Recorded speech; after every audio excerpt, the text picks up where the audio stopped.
అందరికీ నమస్కారం. Welcome to my channel త్రిలోక భగవద్గీత. ఈరోజు మనం అర్జున విషాద యోగంలోని 3వ శ్లోకం అర్థం ఏమిటో తెలుసుకుందాం. ముందుగా నేను శ్లోకం చదువుతాను, తర్వాత దాని అర్థం చెప్తాను.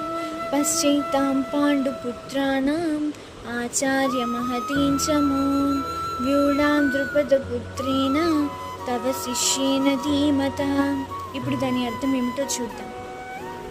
దుర్యోధనుడు పలికెను, గౌరవనీయులైన గురువర్య, మీ ప్రియ శిష్యుడు ద్రుపదపుత్రుడు చే అత్యంత వ్యూహోపేతంగా నిలువబడిన ఈ పాండవుల మహాసైన్యాన్ని చూడుము.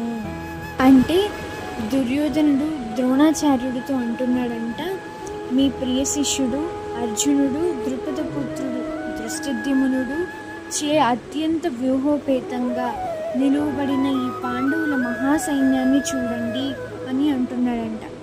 ఇందులో ఇంకా లోతైన అర్థం ఒకటి ఉంది. అదేమిటి